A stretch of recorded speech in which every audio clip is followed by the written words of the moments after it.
In order to stay on time, I am going to interrupt conversations going on. I'm Jared. I'm with the National Roofing Contractors Association. Thank you guys for coming out as we talk about how to make money with your installers, how to make money with your workforce.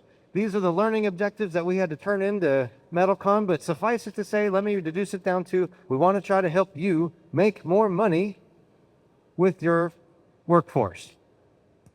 So to kick us off, what gets measured gets done. What gets measured gets done. You want more sales? You measure it. Wow, surprising. Sales go up. You want your expenses to go down? Start measuring it. Surprising. Magically, they go down. You want productivity to go up? Start measuring it. Productivity goes up. What gets measured gets done. I was listening to a Jeff Bezos interview. Jeff Bezos of Amazon. And he said, I'm obsessed with measuring the package by the second as it goes from point A to point B to your doorstep.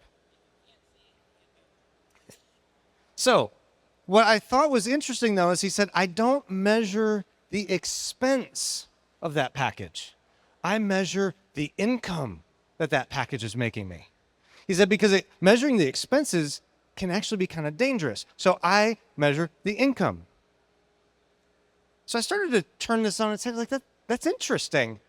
I started to think about the roofing installers or our laborers, the people that work in our shops. They are an expense. Bezos said measuring the expense of them is actually kind of dangerous. He measures the income potential. What gets measured gets done. We want our installers, our laborers, to be more valuable. Measure their value to your company. That's not what we normally do. We measure their expense. And then what happens, it dawned on me what he's talking about. Why measuring the expense gets dangerous. You start cutting their wage. You start cutting and shaving off insurance. You start cutting safety. You cut because you're measuring the expense, and that is a downward cycle that's very dangerous. But instead, when we flip it on its head and we start to look at the value of every worker in our company, what happens? Their value starts to go up.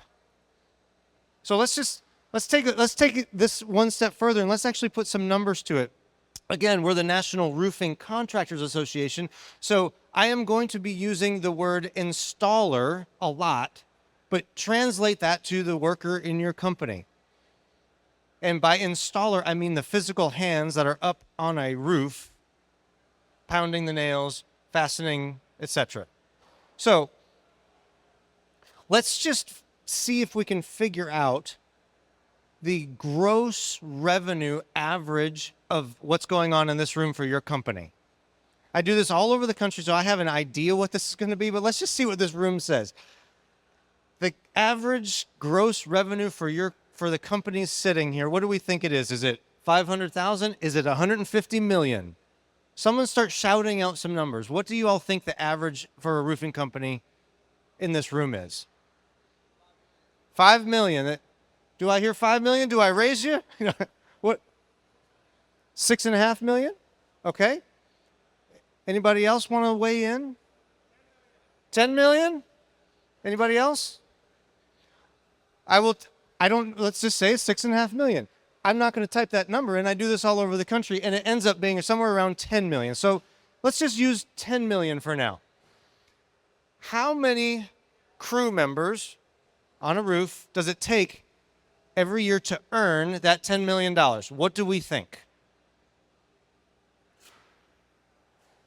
What do we think? How many crew members, not office people, not salespeople, not estimators, how many crew members do we think takes to earn that $10 million for your company?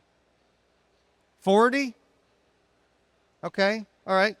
Let's just do 35. That's reasonable for what you're saying. So I'm making sure that I'm not out of reason with the calculations I've done here. So now we just do the math. Every field staff person is making your company gross $285,000. When I first started doing this, I thought that was an extraordinarily surprising number. Every field staff on a roof, the value potential is $285,000. Now, there's nuance here. Not every installer is as valuable as the other. So there's some nuance here. So let's just take a second and let's figure out if a professional installer is worth $285,000 gross revenue to your company. What's a novice who never touched a screw gun? And they come straight off the street and you hire them and you say, get up with the foreman. The foreman will show you what to do. They're not as valuable as $285,000. Is it 10% as valuable? 5% as valuable? 0% as valuable? It's not zero because they can do something. What do we think? 5%? 10%? 20, 15? Okay, fair enough. I'm going to use 10. I'm going to use 10% because the math just gets easy. 10% valuable. So a novice, someone straight off the street, is only worth your company $28,000 of value.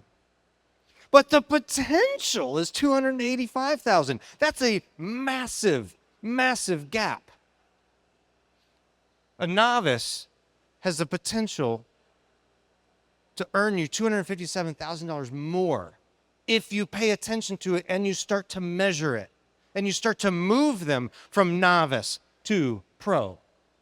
Now, let me slap you in the face with something else. Every day, there's 250 work days in a year. For every day that you leave that novice a novice, you are paying $1,000 in lost opportunity. Go to take your Amex card right now to the ATM, take out $1,000 and burn it. Because you left a novice a novice. So our whole point today is to get you as quickly as possible to be able to move your novice to professional as efficiently and quickly as possible. Because we don't want you burning $1,000 a day in lost potential. Buying new tools is fun and sexy. Buying a drone is sexy. Buying new software is sexy. Hey, boss, we need this new drone so we can do X faster and blah, blah. That's great. And I think your response should be, how many installers are you going to hire and how fast can you train them so I can pay for that drone? We have to start viewing our laborers as valuable income producers for us that are not an expense. And when we start to measure them in those terms, you will see their value go up. And you will see your bottom line go up. So what gets measured gets done. What gets measured gets done. I'm trying to move someone from novice to professional as fast as possible. Well, what's the measuring stick? How do I know when someone is worth the $287,000 that you're saying that they're worth? How do I know? What's the measuring stick? The industry, the roofing industry came together and provided and developed the measuring stick. It's called pro certification. The metal industry in particular, since we're here at MetalCon, let's talk metal. The metal industry, manufacturers, contractors, installers, the entire supply chain of the metal roofing industry came together and came up with a bullet point list of what a $287,000 valued installer can do and should do. That's what pro certification is. And then it's a testing platform to see if they can actually do those things. And if they can, then they're given this beautiful red badge that they can wear out on the job, showing that they are, in fact, a credentialed professional. Really quickly, the test for the metal panel certification to earn that red badge, in 1 minute, you'll see what you got to do. Safety component. A professional $287,000 installer is safe. They know how to wear a harness. They're asked a few questions up front, knowledge-based questions up front. The assessor takes them over to a mock-up like this. Got to put some underlayment on it. There's a high-level valley transition that they should be able to form and do. Got to be able to put it in the valley, get all that tied in correctly with that valley transition. Obviously, got to put on the metal panels nice and straight.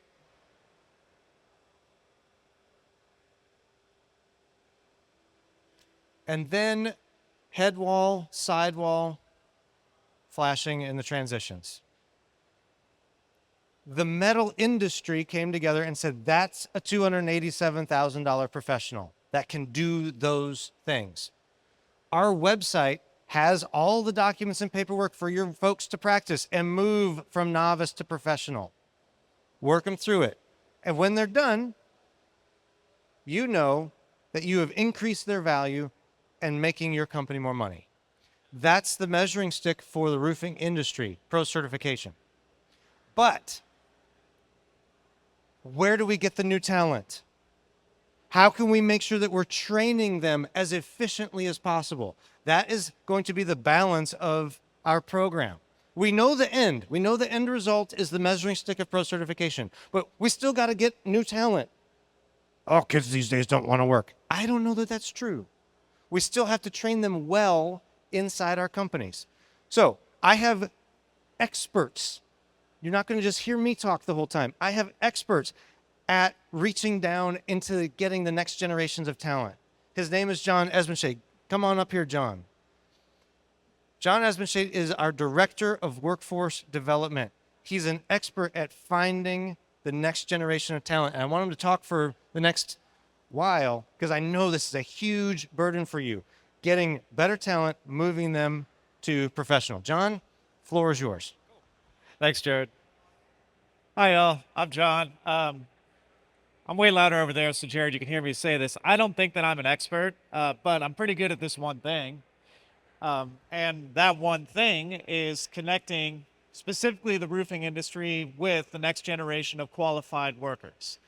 And the question that we get asked primarily is, who are they, where do they come from, and why the hell haven't we found them before?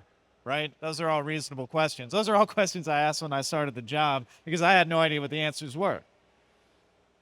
So first off, why are our industries traditionally getting smoked when it comes to this? Why are all the other trade organizations and industries just beating us hand over fist when it comes to this stuff?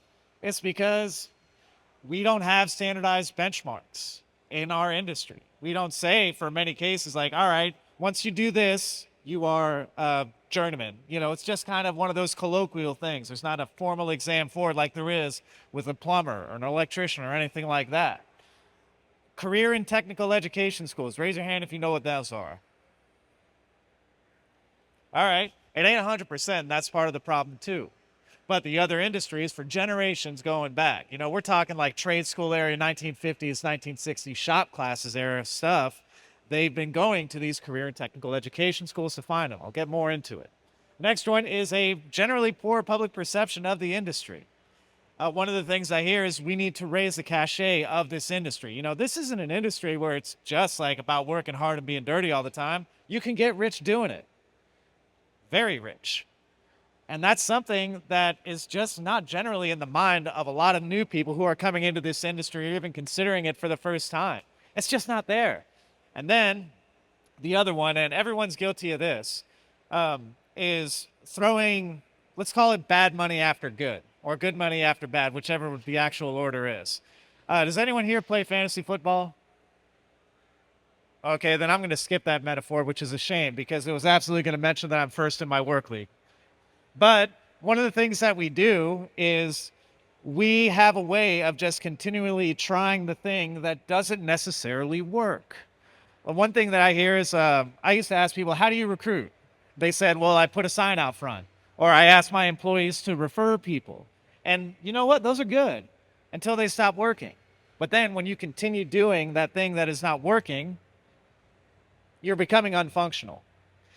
I put up posts on LinkedIn. I put up posts on Indeed. All right, that's good. That's a great way to reach a broad audience, but you're not qualifying that audience. You need to do that if you're trying to increase the efficiency in which you're working with. I just turned the screen off. There we go. So, the reason why the other trades whoop us is because they go in, they find young people. We're talking like 14, 15, sometimes even younger.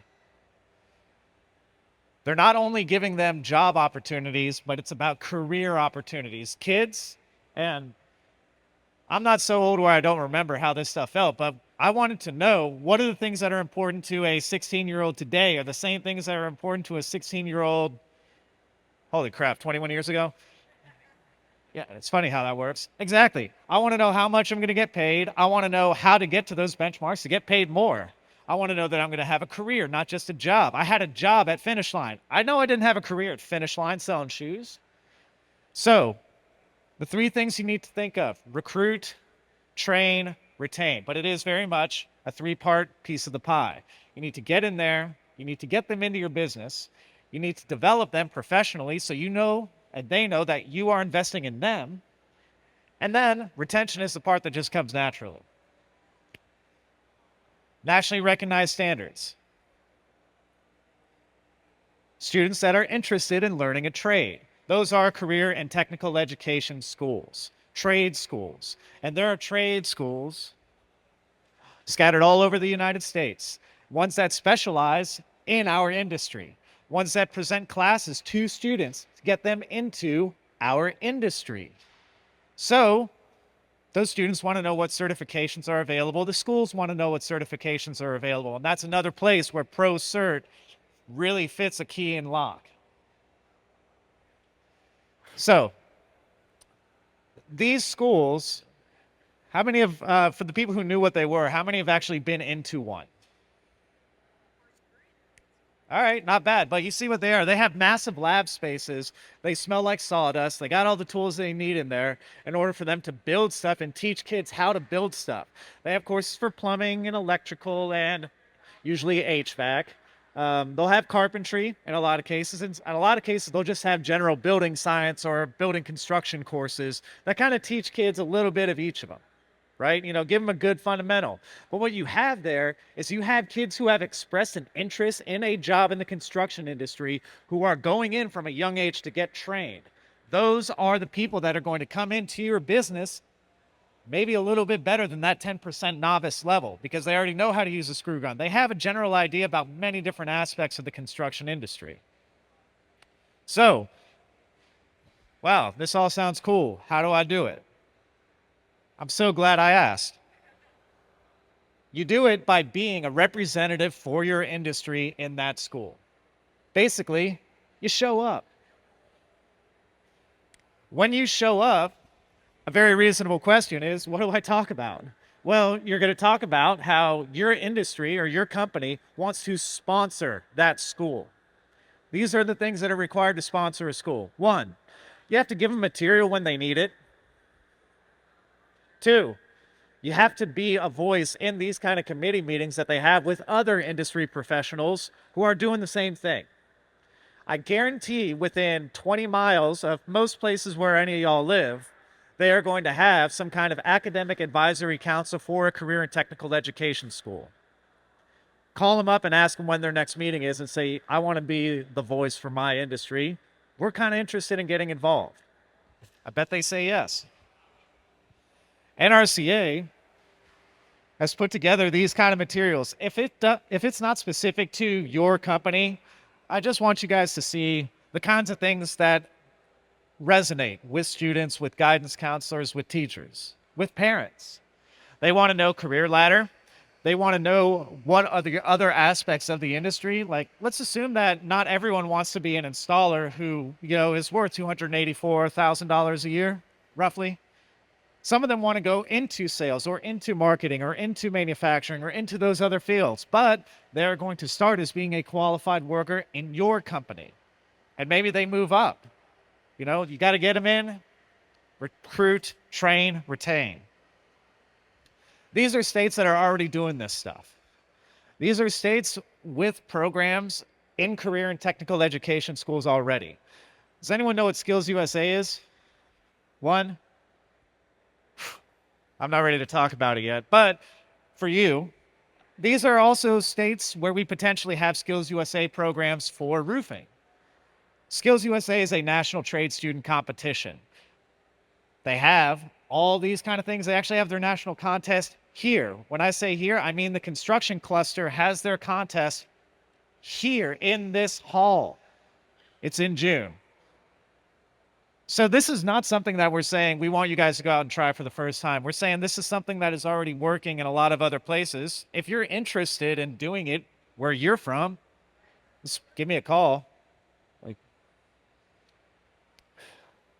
So what you have to do is you just have to start by reaching out. You reach out to me, you reach out to a school, preferably in the other order.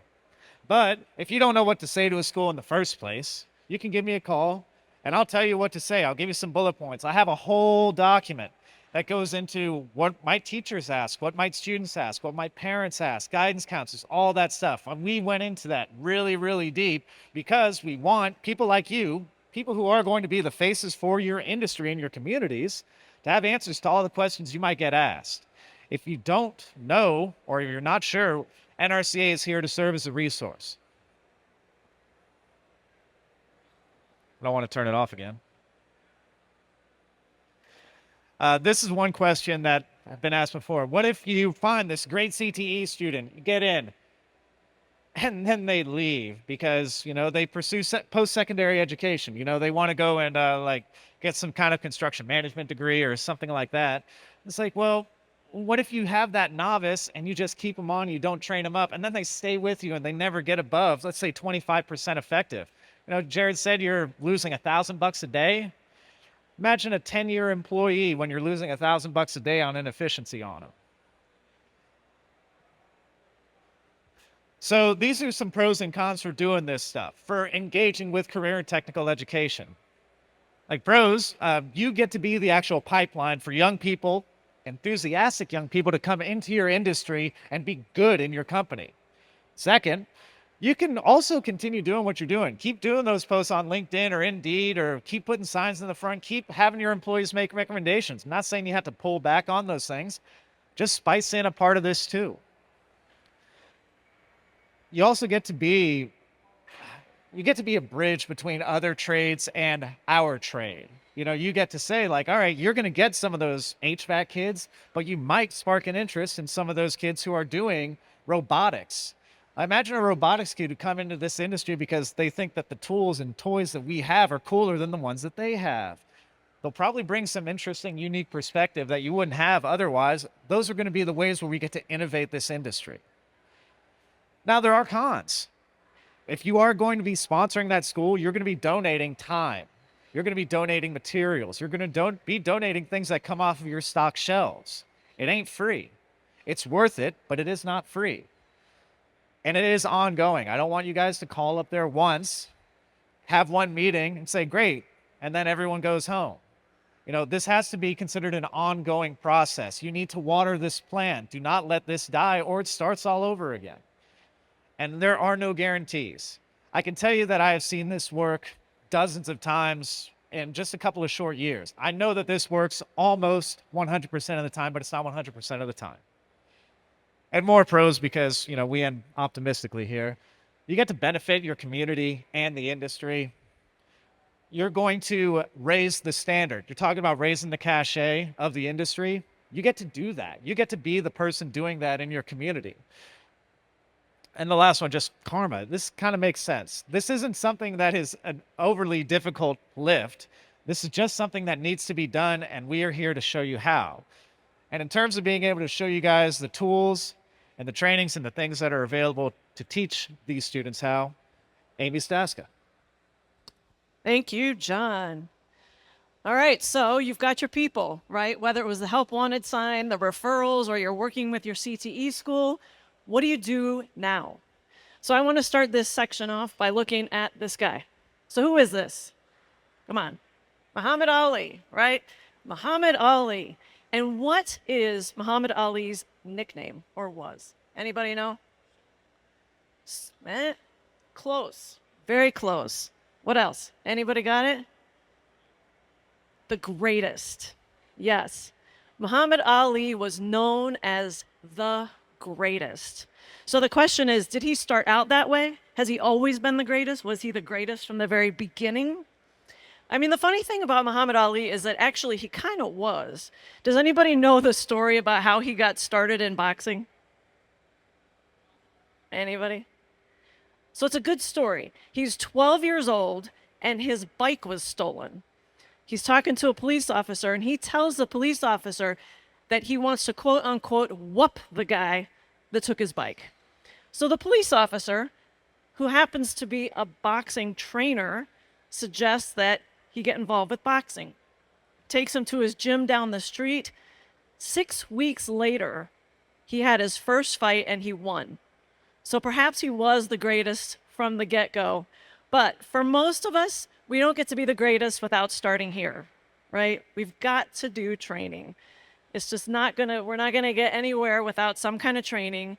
Neither are your employees, and that $1,000 a day is just gonna go out the door, out the door, out the door, right? Now, this happens in boxing whether or not you're trained. It's part of the gig, right? It doesn't have to happen in our industry. So we don't want to end up with more blood, pain, and losses that are absolutely required, right? Or this. This happens without training. Now, I know what you're thinking. None of these are metal. My guys are better than this, right? Well, let's just keep it real. We have some of this in the metal industry also, for sure. And this, right? There's all kinds of negative consequences to not having good training, aside from the $1,000 a day. I mean, we'd be lucky if $1,000 a day was all we had to pay, right? But when people aren't trained, we have leaks, we have mistakes, we have callbacks, we have upset customers, we have lack of referrals, we have accidents and paperwork and OSHA and the whole nine. So we want to make sure that we're getting good training. So whether it's this or this or this. And now someone else is getting all your best. You know this song. These boots are made for working, and that's just what they'll do. Yeah, we got a singer up here in this front row. Boots are gonna work all Yes. So these aren't exactly the words to this song, but these are the words that are going to be applicable to your employees. Right? You're going to spend a ton of time and energy bringing people into your company, and they're going to walk away. And why? Why are they going to walk away? What's hard about being a new employee? Give me one thing that's hard about being a new employee. Working with the team, getting Working with a team and getting used to the team. What's one thing that's hard about being a new employee? You don't know what to do. You don't know what to do, right? You don't even know where the bathroom is. Like, how do I find the things that I need? How am I supposed to know what I'm supposed to do? And so you lose people, right? So you have people who are already not worth what they could be, and then you bring people in and you lose them. I don't have this on a slide, but if you go to our website, you can find a short, like 1 hour module on onboarding. And I would recommend you watch that. And in fact, I'll give you my card after this is over. And if you just email me, I'll give it to you for free. It's a short module and it just really encapsulates a good way to bring people into your company and to keep them there. But obviously, training is huge for us. So these guys, they're learning how to box, right? The basics, the bob, the weave, the jab, what to do when you get hit, how to hit other people. We're not learning that kind of stuff in our industry, but we are learning stuff. Now, so many people in this room have great training to offer you. Manufacturers have great training. There are other organizations with great training. So I'm not saying the NRCA is the only place to look, but we have great training also. That flyer that was on your seats lists some of the things that we offer. A big one that I have, this doesn't work on this board, but this thing down here This is actually installation training. Steep slope, yes. And by New Year's, a New Year's gift for you is that Architectural Metal Panel will have its own program. So this is an online installation-based program aimed at the novice installer. Okay, so somebody comes in off the street, wants to work at your company, or somebody comes from, the Southwest where they were installing clay and concrete tile, never installed metal before. They want to learn a little bit about what does metal installation look like. It's an online program, right? So we're not taking people out and helping them actually seam the panels, but they're learning that they need to be seamed. And what does that even mean? And what kind of tool is used for that particular skill? So that when they go up onto the job site, they can be what we call conversationally competent. So a foreman can say, can you go get the seamer from the truck? And when the guy goes to the truck, he has some idea what he's looking for. I work with a lot of foremen, and I know the pain point of having the new people on the job site, right? So partly when building these, I want to help the foreman from having to be that constant trainer of the brand new person. Because that $1,000 a day the new person is costing you is also costing you in terms of the foreman, right? There's a lot of unintended consequences of that kind of churn. So anybody know what this represents? This kind of represents training our industry right now. What do we call it? Underwater drowning. Yeah, we call it the sink or swim version of training, right? You just throw the person in and they're going to figure it out.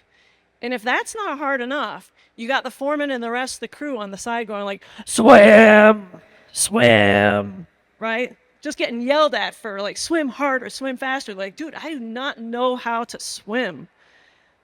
But they don't have time to teach them, so it's sink or swim. And to be honest, good training is a skill. Not all foremen have it. You might not have anybody at your company that's great at it.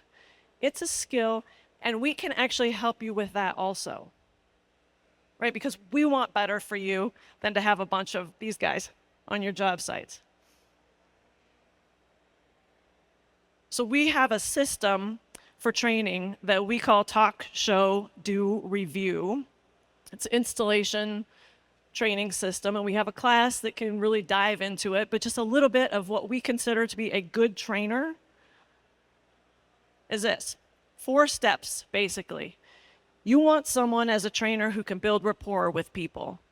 You need somebody with some kind of people skills, right? Like, people are nervous when they're learning new things. People do not like not knowing what they're doing. So they get nervous, and that really looks like a lot of different things when you're trying to train them. It either looks like quaking and shaking, or it looks like some FU or whatever, but you need somebody who can build some bridges with a new employee. After you've got some rapport, you need someone who can demonstrate a skill. And by demonstrate, I don't just mean, look, do it this way. I show you once and you go out and do it. We're talking about someone who's going to take some time on a mock-up, who's going to say, look, this is how we do this particular skill. This is why we do it this way. These are some ways that you shouldn't do it, and this is why you shouldn't do it this way. All that. So demonstrate. Now, this in our industry is honestly the hardest thing for a trainer that I've come across. You got to let them do it. So you need somebody who has all the people skills, all the technical skills, and then is also able to stand back, put their hands in their pockets, put tape on their mouths, and just watch the new person try to do the thing and not butt in. I mean, unless they're going to hurt themselves or somebody else, right? Like, that's a time when you can let go of that. But basically, good training is all about mistakes, right? It's about making mistakes, figuring out why you made them, and how not to do them in the future, but understanding the reason for it. And then finally, assess and correct, right? So you have your folks, you've let them try their skills, and then the people skills come back into play, because you need somebody who's going to be able to step up and say, okay, that was great that you tried your hand at that. Like, what do you think? How did you feel doing it? Like, how does your pipe boot look compared to my pipe boot? Like, What are the things that maybe you missed this time that you could do differently next time? Let's try it again, right? So it's a process. You can already see how this can take some time, attention, energy, somebody with some skills, and no joke, it obviously takes some resources. It takes some resources. And that's where you have to look at the income versus the expenses of the system. So talk, show, do, and review. If this is intriguing to you at all, but you would like some help fleshing it out, either for you or someone at your company that might be a good trainer, you want me to go back? Okay. We actually have a conference that can help you with this. I didn't come here just to promote this, but we do have one coming up in January. It's a 2-day, it's actually virtual. It's on Zoom, so there's no travel required. And I know that sounds horrifying to a lot of people, but I promise it is not. It's actually very engaging. We ship you or whoever's participating like an actual kit with a little mock-up in it so that we can do some hands-on training even though it's virtual. For being here today, if you use this particular code, you'll get 15% off at that conference in January. It's really a great conference. Jared used to be one of the instructors for it and has created a lot of the infrastructure that exists there now. Yep. Oh, sorry. I got ahead of myself and now I'm turning it back over to Jared. But I encourage you, ask any questions about the stuff that we have, anything that's on there. Happy to engage about that. Cool. Thank you, Amy. Thank you, John. It's always nice to have experts in my pocket that I can pull up to talk about this kind of stuff, right? So kind of just start taking our plane and bringing it in for a landing here. Amy just talked about dedicated trainer. We start with inside your company, you must have someone who is focused and dedicated on training.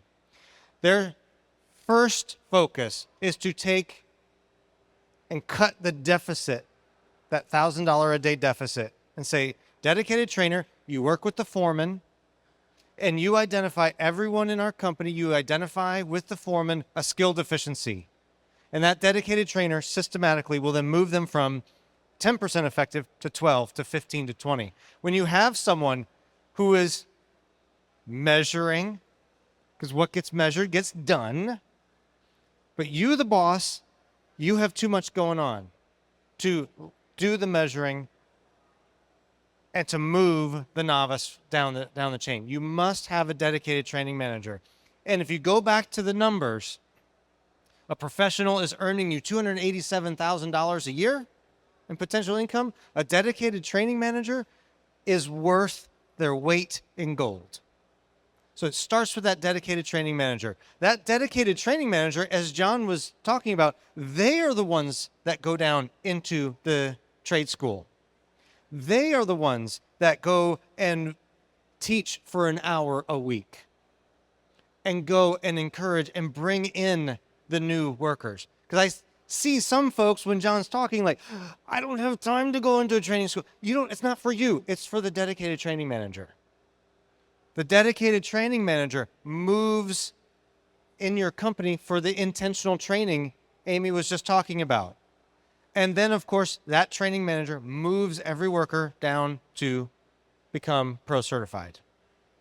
The key to this whole thing really is having someone in your company that is focused in moving the novice to pro as quickly and as efficiently as possible.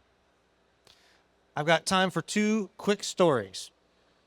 We've got a member down in Florida talking about trade schools, talking about finding new workers. No one wants to work. A member of ours, contractor, down in Florida, had a government contract. And you know government contracts require your workers pass a background check. He didn't have enough workers that could pass a background check. He called up the local trade school. They don't have roofing. By the way, it was a huge metal panel job. The trade school didn't have roofing. Didn't matter. He said, I need 10 workers that can pass a background check. The school put out notice. 10 workers showed up. So on a temporary job basis, 10 workers showed up. They were excited to be there. 3 of them took to it so well, 3 of them were hired full-time moving forward. So that member, now they weren't a $287,000 worker, but they were a $100,000 worker that they could quickly and efficiently move to 287. So just by having one ask of the trade school for a temporary job, got 10 workers, 3 of them hired full-time. Yes, we need you guys. Your dedicated training manager, get down in the trade schools and start asking. That's story number 1. Story number 2, as I land this plane, is about me. I'm a 3rd generation in the roofing industry. I'm very honored because one of my cousins is here who's also 3rd generation in the roofing industry. It's very special to have him here. Anyway, I'm 3rd generation. Our grandfather started a roofing company back in 1956. 58, thank you. His dad, my dad, owned it and ran it. My dad came to me at some point, it was around 18. You want to take over the family business? I said, nope, I want to go do something else. That's what a good 3rd generation roofer would do. I go off and do something else, but roofing calls you home. And Amy Stasko over here was generous enough to hire me about 8 years ago to help build these workforce development initiatives. I'm very honored that she took a chance on me way back then. But back when I was a preteen, my older brother was a teenager. My dad's owning this roofing company. And I overheard my dad and my brother having an argument about what you argue with a teenager about. I don't know, but it was an argument nonetheless. And my brother was losing. And my brother decided to go for the dagger. And he said, Dad, you're just a roofer. Factually true, my dad is a roofer. But it was that word, you know, that 4-letter word, just. Folks, when we start to eliminate that word just, we're not afraid to get down in the trade schools. Oh, they don't want to do roofing. We're just roofers. You eliminate that word just. Get in the trade schools. They will be there. They will work with you. When you eliminate the word just inside your company, and you say, my workers are valuable, I am going to make them as valuable as possible. The word just does not apply in my company. And when you go to your workers and say, you are not just, you deserve the red badge of honor, the credential that says you are a professional. You are not just here. We eliminate that word just, and everything starts going up. So grateful that you guys gave us your attention. So thankful for Amy and John. We will be here until you are not. We will stay here as long as you guys want to come up and ask questions, get whatever you all need. We will be here until you are gone. We're here to serve you. NRCA, that's what we do, whether you're members or not. We are here to help you eliminate that word just. So in closing, would you like to know what my dad said to my brother? Because my dad was not going to roll over and just experience what my brother thought was the uppercut. I'm just a roofer. I'm just a roofer. I put food on the table. I send you to a fancy school. I take care of you. I'm just a roofer. Go stand out in the rain and tell me I'm just a roofer. Thank you guys. Appreciate it.